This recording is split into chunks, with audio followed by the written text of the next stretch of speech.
ఫిబ్రవరి 27వ తేదీన కృష్ణా గుంటూరు ఉమ్మడి జిల్లాల శాసనమండలి గ్రాడ్యుయేట్ ఎమ్మెల్సీ ఎన్నికల్లో దాదాపు 70 వరకు ప్రజా సంఘాలు, ఉద్యోగ ఉపాధ్యాయ కార్మిక పెన్షనర్ల సంఘాలు బలపరిచిన ప్రోగ్రెసివ్ డెమోక్రటిక్ ఫ్రంట్ అభ్యర్థిగా నేను పోటీ చేస్తున్నాను. ఈరోజు నామినేషన్ చివరి రోజు నామినేషన్ వేస్తూ ఉన్నాను. 2007లో శాసన మండలి తిరిగి పునరుద్ధరించిన తర్వాత పీడీఎఫ్ ప్రోగ్రెసివ్ డెమోక్రటిక్ ఫ్రంట్ని మేము ఏర్పాటు చేసాం. ఇప్పటికీ ఈ 18 ఏళ్లలో 14 మంది పీడీఎఫ్ తరఫున మేము శాసనమండలి సభ్యులుగా గెలుపొందడం జరిగింది. మేము శాసనమండలిలో ఒక నిర్మాణాత్మక ప్రతిపక్షం. మేము గెలిచినప్పుడు కాంగ్రెస్ పార్టీ అధికారంలో ఉంది, తర్వాత తెలుగుదేశం అధికారంలోకి వచ్చింది, వైసీపీ అధికారంలో వచ్చింది, ఇప్పుడు మళ్ళీ తెలుగుదేశం అధికారంలో ఉంది. ఎవరు ముఖ్యమంత్రిగా ఉన్నప్పటికీ పీడీఎఫ్ తరఫున మేము ఒక నిర్మాణాత్మక ప్రతిపక్షంగా వ్యవహరించాం. ముఖ్యంగా ఉద్యోగులు, ఉపాధ్యాయులు, పెన్షనర్లు, కార్మికులు, నిరుద్యోగులు, కాంట్రాక్ట్ ఉద్యోగులు, అవుట్సోర్సింగ్ ఉద్యోగులు, అసంఘటిత రంగ కార్మికులు, అంగన్వాడీలు, ఆశాలు, కౌలు రైతులు అన్ని రంగాలకు సంబంధించి కూడా మేము రిప్రజెంట్ చేయడం జరిగింది. ప్రభుత్వాల మీద ఒత్తిడి తేవడం జరిగింది.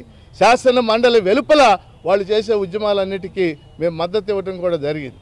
ముఖ్యంగా ఈ 2 జిల్లాలకు సంబంధించి కూడా అనేక అంశాలు, అది వరికపూడి సెల కావచ్చు, గుంటూరు ఛానల్ కావచ్చు, ఏ కొండూరులో కిడ్నీ బాధితుల సమస్యలు కావచ్చు, రైతాంగ సమస్యలు కాదు, అన్నిటినీ కూడా శాసన మండలిలో కానీ, జిల్లా అభివృద్ధి సమీక్ష సమావేశాల్లో కానీ, అలాగే జిల్లా పరిషత్ సమావేశాల్లో కానీ ప్రస్తావించడం జరిగింది.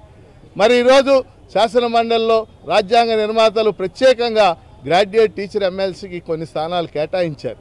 వీటిలోంచి ఉద్యమ నాయకులు, కార్మిక నాయకులు, మేధావులు ఇలాంటి వాళ్ళు రావాలని రాజ్యాంగ నిర్మాతలు ఆశించారు.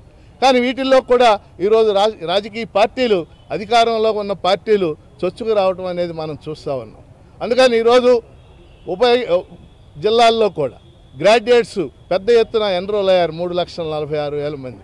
వారందరూ కూడా ఖచ్చితంగా పెద్ద ఎత్తున నాకు తొలి ప్రాధాన్యత ఓటు ఫిబ్రవరి 7న వేస్తారని ఆశిస్తున్నాను. ఆ మేరకు మేము కింది క్షేత్రస్థాయిలో మా కార్యకర్తలు పనిచేస్తూ ఉన్నారు. చాలా పాజిటివ్ రెస్పాన్స్ వస్తూ ఉంది.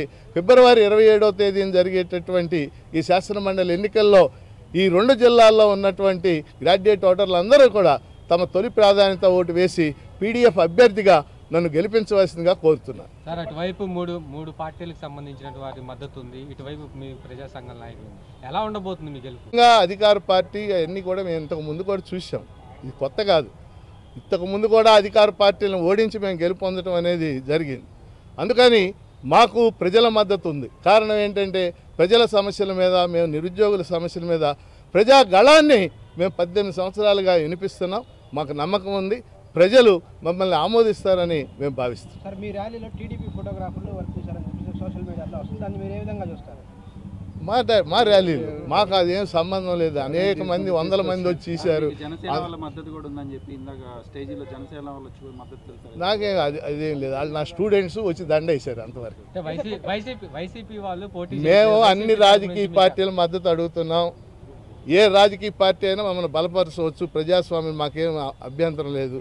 మా అంతటి మేము ఎవరిని కూడా మద్దతు కూడా అడగలేదు. ధన్యవాదాలు.